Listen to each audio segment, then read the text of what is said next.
Here's something from Dr. Michael Lewis's book, Getting Wiser. On September 8th, 1994, Chicago Bulls basketball player Bill Wennington was booked on a flight that he missed, U.S. Air Flight 427, which crashed on landing in Pittsburgh, killing all 132 people on board. He told me that he was transformed by the experience. He developed more humility, put even more energy into being a better husband, father, and teammate, devoted more time to his charities, and became less bent out of shape by small stuff. Someone else who was here tonight was scheduled to be on that flight, Angela Tomlinson. Bill Wennington is a 7-foot-tall, 245-pound former professional basketball player who won several championships during his long career. He was adopted. His mom told him from an early age that he was chosen. In sports, he received encouragement early on from his high school coach, Bob McKillop. Faith has always been a part of Bill's life. Faith that allows him to be a whole person, helps drive him to be his best, gives him something to believe in that is greater than himself. Bill says that faith doesn't make everything easy, but it can make you better. Bill played basketball for New York's Long Island Lutheran Middle and High School, St. John's University, Canada, the Dallas Mavericks, the Sacramento Kings, Virtus Bologna in Italy, and the Chicago Bulls.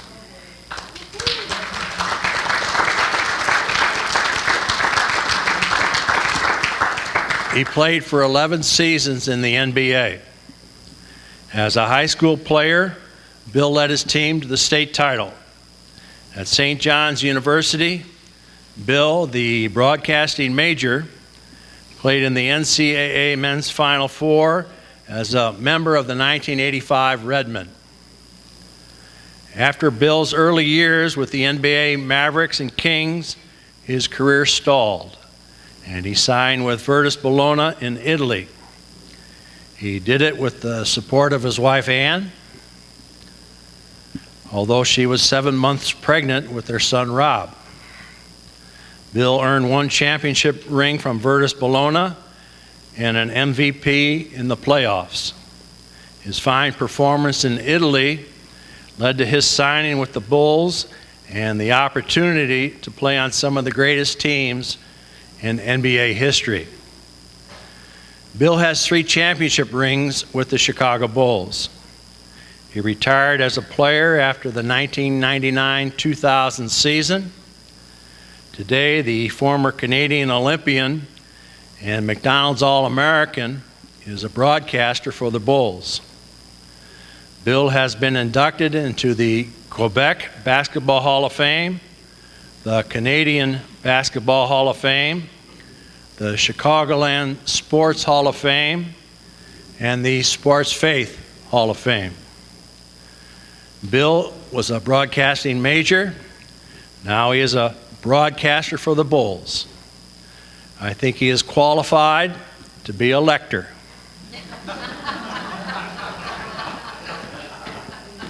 He is certainly qualified to be our speaker this evening.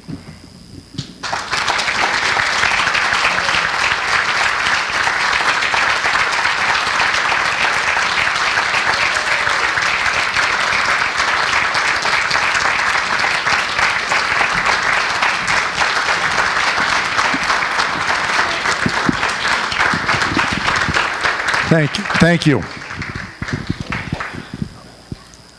Well, I had 5 hours of material planned for tonight, but being that it's getting late already, we'll try to shorten it up a little bit. So, what Pat said, thank you.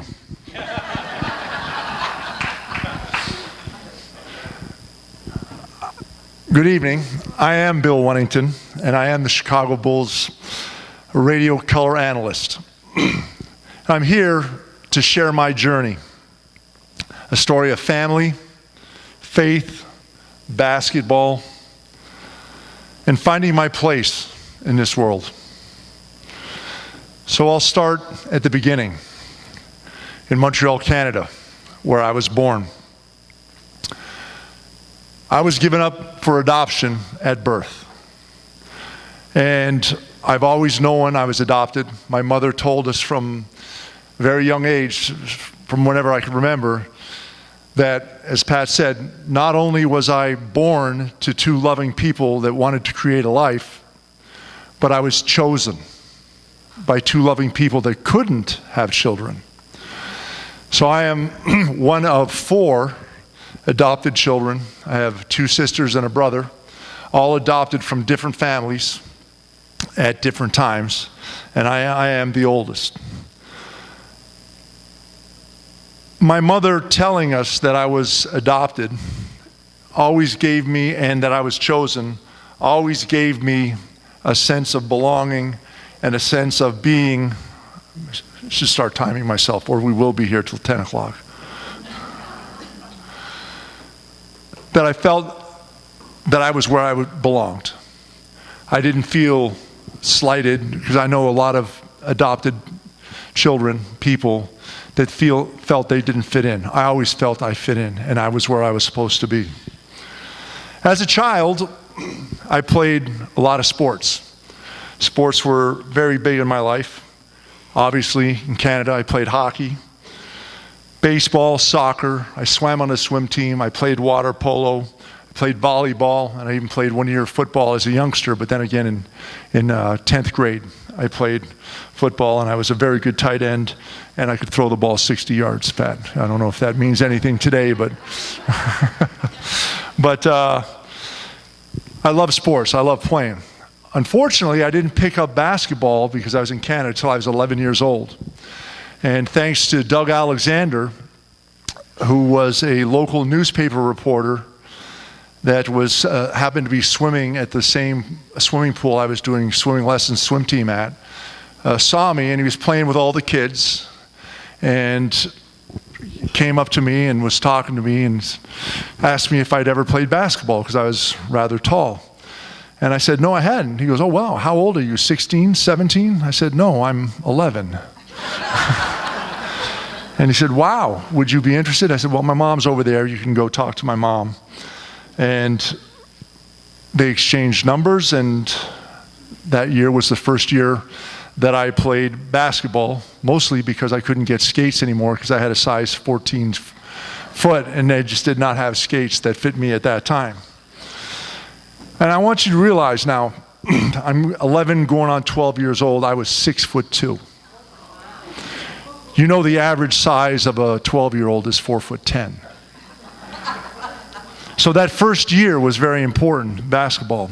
We played in the house league, we played on 8-foot baskets, but then because I was so big and tall, they put me on the travel team, which would today be called the travel team. And the most points I scored in one game was 4 points.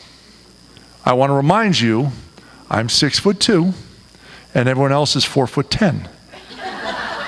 I scored 4 points. But I learned the most important thing about basketball that year, that I love the game, and I love the competition, and I wanted to play. And that was the beginning of my basketball career. During that time, that first year of basketball though, my family life kind of took a blow. My parents got divorced.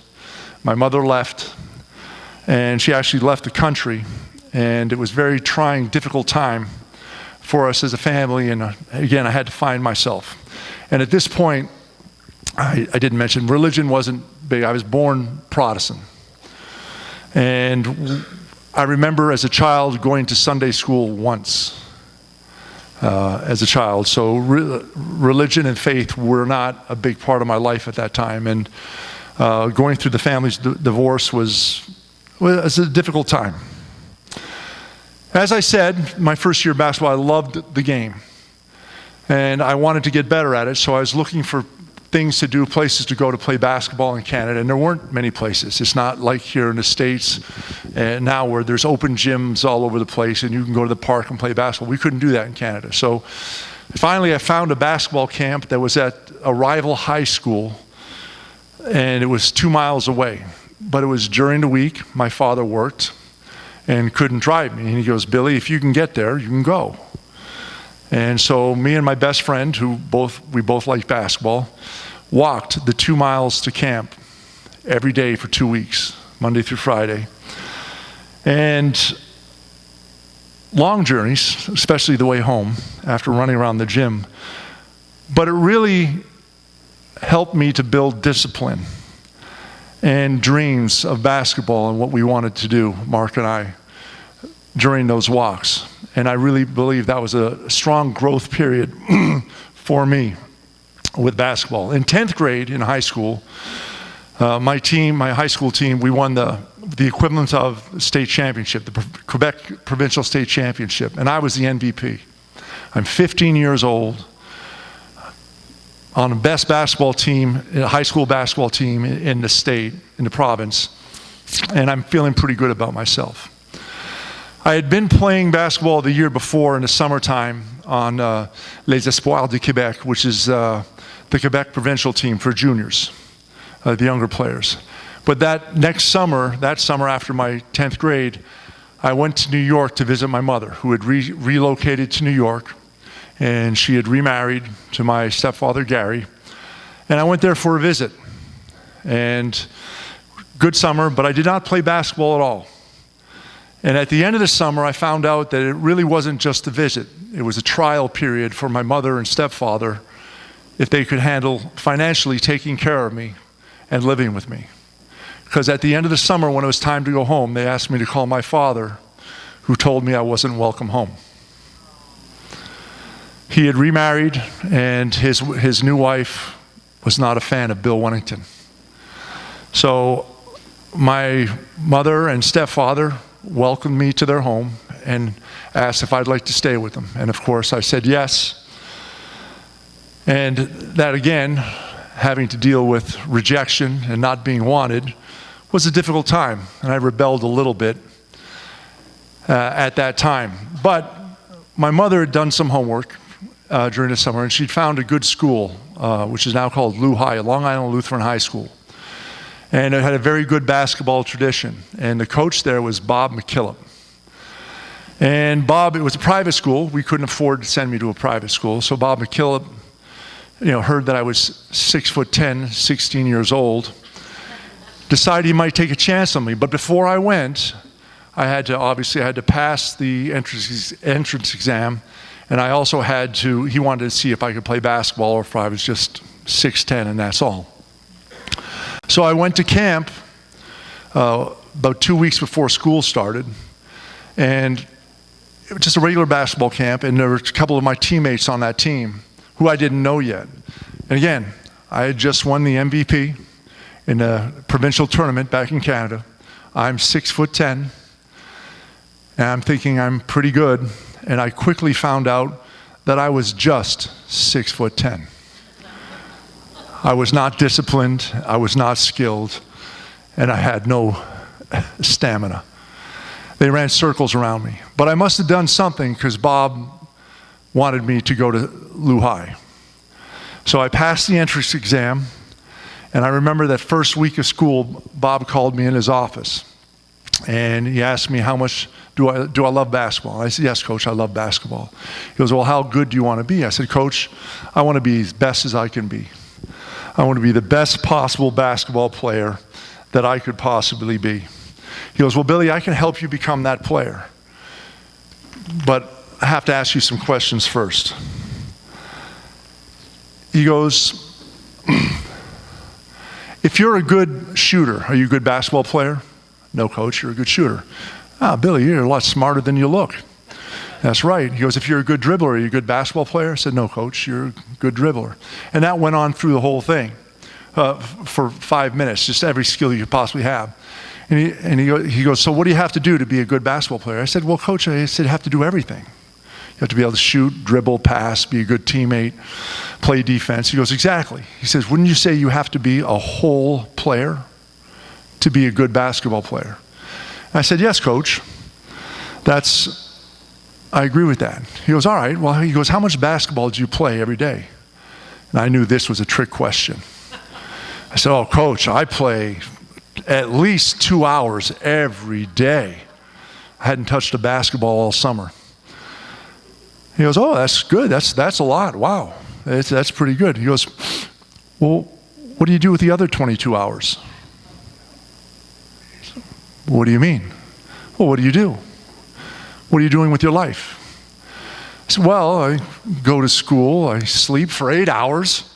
That takes up a lot of time. He goes, yes, and? He goes, my point is, we're humans. We're creatures of habit. And if we take shortcuts in our life, you're going to take shortcuts playing basketball, whether you want to or not, because it's who you are. So your whole life has to be 100% in what you're doing. You have to put the effort in everything you're doing. You have to become a whole person if you want to become that whole basketball player that we just talked about. So your grades have to pick up. You have to be a good son. You have to be a good teammate. You have to be a good friend. You have to be a good brother. You have to be a good young man if you want to be that whole basketball player that you want to be. And I agreed. And that was the beginning of me becoming a whole person, understanding that I have to have my whole life in order. And that, as you'll find out as we go along, seemed to be a reoccurring theme in my life with all my coaches. And Bob, taught me, all right, you got to be a whole person. And then he said, talent will get you in the door, but your character will keep you in the room. And he was right. Senior year, we won state championship in New York State, and I was the MVP of the state tournament. And so basketball had turned around. I'd obviously been getting a lot better. Thus, I was a McDonald's All-American, as Pat said. Another guy that was in that class with me was college teammate Chris Mullen, and some other guy that was pretty good. I keep forgetting his name now. Oh, I don't know, Michael Jordan. Was he any good? Yeah, we were first teammates back in 1981 in McDonald's All-American game. But I went on to St. John's University. As a freshman, Coach Lou Conaseca was the coach there. I'll get to coach in a minute. But before that summer between my senior year and freshman year of college, I was invited to try out for the Canadian national team. Coach was a New Yorker named Jack Donahue. Jack Donahue got his start at Power Memorial High School in New York City, where he coached another great player, Lou Alcindor, who you may recall is Kareem Abdul-Jabbar. He went on up to Holy Cross, coached at Holy Cross, and then became the national team coach.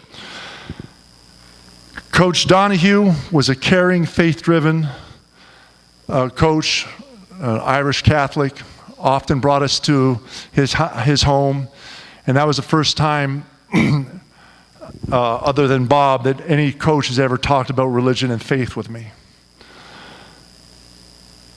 Coach Donahue was also the first coach that taught me about visualization, seeing things in your mind before you do them, to practice doing them, so that when you actually do them, in your mind, you've already done it, and it becomes easier. And that's a skill set that's helped me in everyday life, trying to see myself doing positive things in different situations, especially difficult times that have happened since then and going forward. So that skill set is stuck with me. He also had a lot of nice sayings. Being a New Yorker, one of his favorite sayings was, how do you get to Carnegie Hall? Practice, practice, practice. And boy, did we practice. 3 times a day. He also had one, practice doesn't make perfect. Perfect practice makes perfect. And so he corrected all our mistakes and really made sure that we were doing the right things when we were supposed to be doing them. In 1983, for the World Student Games in Edmonton, Alberta, one of his themes was, he loved this play, The Man from La Mancha, Dream the Impossible Dream. And much like the Miracle on Ice, he talked about that, and with us being maybe doing that in basketball. The other thing he talked about was, at the time, the population in Canada was roughly 23 million people. We had 12 players and coaches and travel staff, another 12, so there were 24 of us in the travel party. So we fancied us 1 in a million. And in 1983, in the World Student Games, we won the gold medal. And in the semifinal game, we beat the USA with players like Charles Barkley, Karl Malone, Ed Pickney, Kevin Willis, Johnny Dawkins. And that was a huge upset. And then we went on to beat Yugoslavia for the gold medal game. I also played with the Olympic team in the 1984 Los Angeles Olympics, where we finished 4th. And the gold medal is still the only gold medal that Canada has won the World Student Games to this day. From there, back at St. John's, Lou Conasecker, another great coach, Italian Catholic, really started us praying the Lord's Prayer on Sundays after practice, talked about church, talked about faith a lot, really instilled that in me and started me to become a little bit more faithful. Again, I'm Protestant. So I had not really had a lot of, I was baptized, but I had not had a lot of Catholic studies or education. And Coach really talked about faith a lot with us, and also had an open door policy and treated us like family because we were his family. He had taught me a lot of humility, manners, and of course maturity. Every year, our first team meal, we'd be at a restaurant, and he'd talk about the place setting, what the knives and forks were for, where they were set. Because a lot of the guys who were coming from the inner city had not been to a fancy restaurant, so to speak. And he really cared about us as human beings and young men, and wanted us to be successful in life, not just on the basketball court. He had many sayings that he'd use all the time. Some of my favorite are, never wear a big hat. Let people know you for who you are, not what you're wearing. Peacock today, feather duster tomorrow. And one of his favorites, headlines today, fish wrapper tomorrow. And really taught us humility and let us understand that we can't let our heads get too big. We reached the Final Four in 1985. We lost to Georgetown University in the semifinal game. And obviously a disappointment, but a great, great experience at St. John's University. I grew a lot as a basketball player and obviously as a man. Also at St. John's, I met the love of my life, my wife Ann. Dated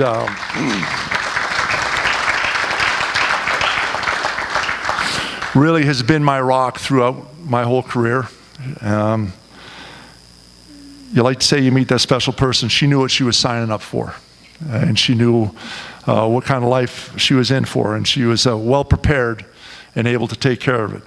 I also met Father James Dorr, who assisted in my conversion to Catholicism. Being at St. John's, again with Louis and Faith, and then meeting Ann, who was also very religious and Catholic, and her family, I really started to have a calling towards the faith and believing in the teachings of God and Jesus Christ. So I asked Father Dorr if he would help me with my conversion. He gladly accepted. And we're still friends to this day, although he's not doing well in Philadelphia right now. He also married us and renewed our vows after 30 years of marriage. We've been married this year 40 years, Ann and I, so.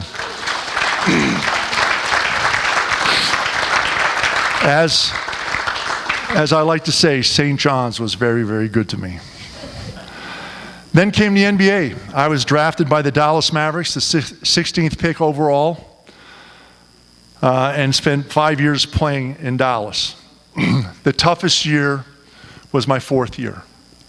And John McLeod had just been hired, Dick Motta was just fired, and John McLeod, an Indiana guy, decided he wanted to play Uwe Blab, a 7'2" center from the University of Indiana, over me. By halfway through the season, Uwe wasn't up to the challenge, and he couldn't play Uwe anymore, so rather than admit he made a mistake and go back to playing me, he played neither of us. So we both, I'm 7 feet, Uwe's 7'2", sat on the bench the rest of the year and played, I think, 5 or 6 games after that in blowouts. Faith, my family, helped me through that year. Mentally, that was the most difficult year of my career. I knew I should be playing, I knew I could be playing, but I wasn't. But I was able to find the strength through prayer to carry on and do the right thing, because as we know in life, there is always someone watching. I learned that year that setbacks are definitely opportunities to grow. 2 years later, I was traded in 1990 to Sacramento Kings. That year wasn't difficult mentally, other than we were a bad team. Very talented team. Wayman Tisdale was on that team. Lionel Simmons, Rory Sparrow. Good team, but we only won 25 games the whole year. 1 road game, which was in early November, which is the beginning of the season. That year was difficult because I was not used to losing. But it taught me a lot, the value of leadership and team culture going forward. After that year, as Pat said, my NBA career was a little bit stagnant, falling off. I decided to go to Italy and play in Bologna. Very difficult decision to make. A lot of prayer and thought went into that because Ann was 7 months pregnant. And when you go to Italy, I had already played 6 years, that's kind of the end of your career. You rarely come back to the NBA after that. But they offered me a lot of money. It was a great opportunity for me to go and play, so I took it. Faith guided me through with that decision. And I didn't know it then, but that would become the best decision of my life, even though I missed the birth of my son, which is my biggest regret of my life. But that decision rejuvenated me. Coach Ettore Messina, who was assistant coach for the San Antonio Spurs, and Greg Popovich for 5 years, is now back in Italy. He was also the Italian national team coach. Was very much like Bob McKillop, in your face, got on you, yelled at you, but you always knew exactly where you stood with him. Very passionate. And he reignited the passion for the game of basketball in me. Also the Italian fans. Pat, Bears fans, Philadelphia Eagles fans, they got nothing on the Italian fans. I tell you, it is unbelievable. Things are thrown at you, said to you, it's unbelievable, but it made every game important, and it was really exciting to play in front of them. So we won the Italian championship that second year, and we beat Tony Kukac's team, which was the favored team, Benetton Treviso, in the championship games series, and ended up being a fantastic experience. As again I said, one of the best experiences Ann and I have had playing over in Italy. So with that victory, I decided I'd try to get back into the NBA. Not really having a plan or a guarantee anywhere, I went to the NBA Summer League in Utah and played with the Portland Trail Blazers. Went well, I played well, but Portland didn't offer me a guaranteed contract. They just invited me to training camp, which is no guarantees at all. But fortunately for me, Phil Jackson and Jerry Krause both saw me playing in Utah and offered me a 1-month contract. So basically that means I could be here for 1 month, so Bill Cartwright, who was an older player at the time, would not have to go through training camp.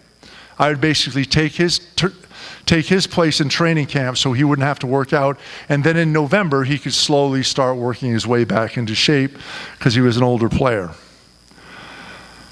Well, I turned that 1-month contract into a lifetime contract because I'm still here. And again, that was faith, and Ann and I had many conversations during that training camp because they brought in another center, Greg Foster, as well. And Greg fancied himself a scorer. And every time Greg touched the basketball, he shot it and scored a lot. Not every time, but a lot. But I made the plan with Ann, and I told her that I'm going to just do whatever the coaches asked me to do. They asked me to be a passer, I'll be a passer. I'll defend as best as I can, and I'll run the offense to a T.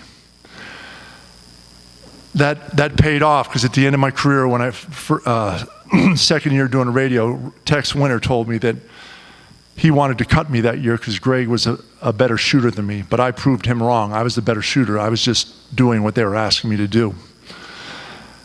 Anyway, Phil Jackson. So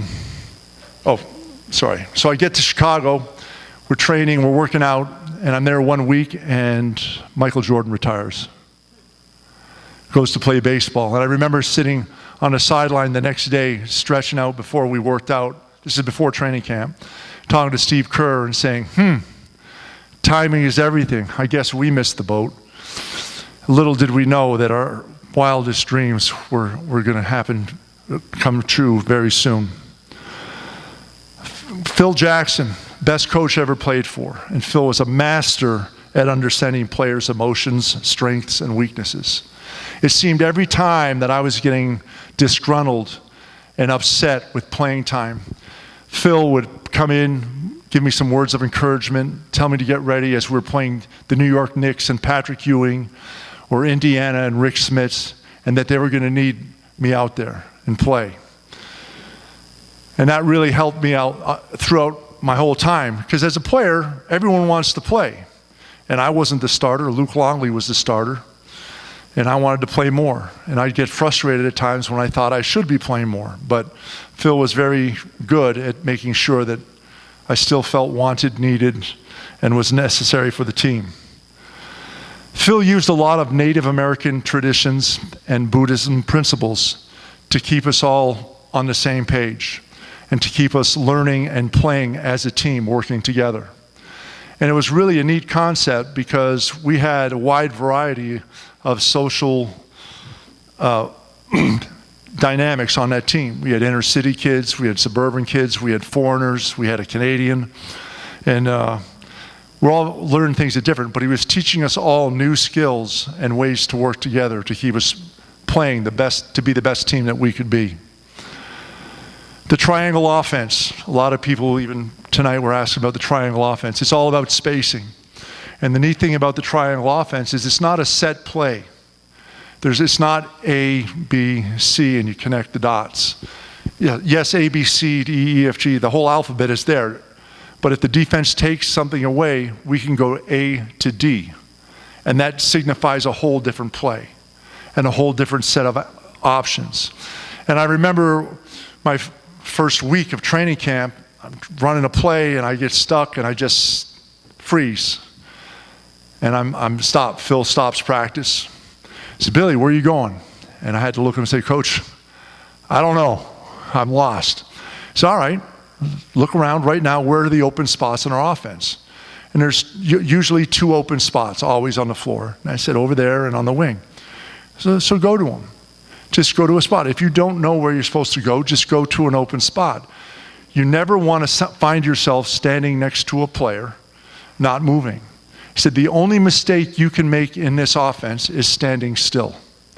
Because if you go to a spot, even if it's the wrong spot, the other 4 players on the floor will recognize that you made a cut.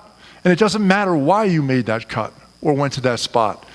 The play will adjust to where you are. And that really opened things up for me in playing basketball. Unfortunately, I had coaches like Lou Conaseca and Bob Akillip that taught me how to play basketball and just spacing, so you go to open spots. The other thing that Phil was great at was He was meticulous, and everything had purpose. In 1995-96, that was the 72-10 year, Steve Kerr and I are two of the first guys off the bench. We're like the 6th and 7th or 7th and 8th guy, if you throw Tony Kukoc in there. And every practice, we'd come out and Phil would warm us up, and we'd go through our drills, 1-on-1, then 2-on-2, 3-on-3, 4-on-4, and then we get to the fun part, the 5-on-5. But every time 5-on-5 started, Steve and I would be sent to the sideline. We finally got up enough nerve to ask Phil, Coach, we play a lot of minutes every game, but you have us starting in practice on the sideline. We're sitting here getting tight, like, what's going on? And he deadpanned us. What do you do in a game? And we kind of looked at each other. He goes, you start on the bench. You go out, you warm up with the team, and then you sit on the bench for 10 minutes. He goes, I'm getting you prepared for the game. And we just looked at each other and went, oh. I guess that's right. And he was 100% correct. He was teaching us and making sure we were ready to come in the game after we were sitting on the bench. And of course, won 3 championships here in Chicago. And obviously had a great time, and Chicago has been very welcoming to me, and Ann and I have made our home here. In 1999-2000, I returned to Sacramento for the final year of my career. Rick Adelman was the coach there, another great coach, very player-friendly coach. Rick was the head coach of the Portland Trail Blazers when I went to Summer League. It's funny how things are connected and come back together. And Rick was great for me. Again, I had a young son, Robbie, who was very accommodating to Robbie. I actually let Robbie come on road trip and fly on the team playing with us. He was also very understanding of the NBA players. I went into him one day and asked him, Coach, why do we always practice at noon? Every other team I've been on, we practice at 9 or 10 o'clock. And he said, Billy, on this team, if we had to practice at 9 o'clock, how many guys do you think would show up? We had Vlade Divac, Chris Webber, Paige. They are all guys that like to stay out at night and like to sleep in the morning. So, again, was taking care of his players and understanding what needed to happen for us to win. I retired that year. I was 37 years old. My mind was still sharp. I could think and do everything in my mind what I wanted to do, but the body was slowing down. And that gets very frustrating. So at 37, I retired from basketball. I coached my son in every sport he played. I became the leader of his Cub Scouts, Troop 23 in St. Mary's. Had a lot of fun doing that. It was a big part of my life at the time, one of the best years of my life, and it grounded me in what matters most. I then started to go back to the United Center and the Berto Center with the Bulls a little bit and started broadcasting. As Pat said, my major was communications. As I told my wife when I first met her, I'm studying communications. I'm learning how to talk to beautiful women. How am I doing? I think I did pretty well. So, but I'd been networking when I was with the Bulls and in Sacramento because I knew that I would like to become a broadcaster. And it slowly happened, and I've been the voice of the Bulls for the last 23 years. And I have the best job in the world. They pay me to talk about a game I love. And it keeps me connected with the basketball world and the fans here in Chicago. And it's been absolutely amazing, even though sometimes the Bulls aren't as amazing as I would like them to be, but it's just a fantastic job. In circling back, connecting the dots, 2 years ago, my biological mother reached out and found me. It started through the Health and Social Services in Quebec, Canada, and she wrote a letter to a gentleman there who found out where I was, and then we communicated through email for a couple of times. Then we talked on the phone. And we've actually met a few times now. And I found out that, yes, my mother was 2 years out of high school, not married, had a boyfriend, a man that she later, a year and a half later, married, and were married for 55 years. But at the time, he had just gotten out of the Air Force, and they understood that financially, and that they weren't married, they weren't ready and able to take care of a child. They had also had a child before me.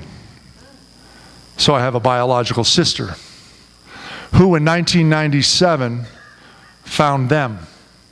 And they reunited, and they have a very good, outstanding relationship to this day. And I've met Karen. She also had 2 other children after she was married, Robert and Jackie, who I've also met and spent time with.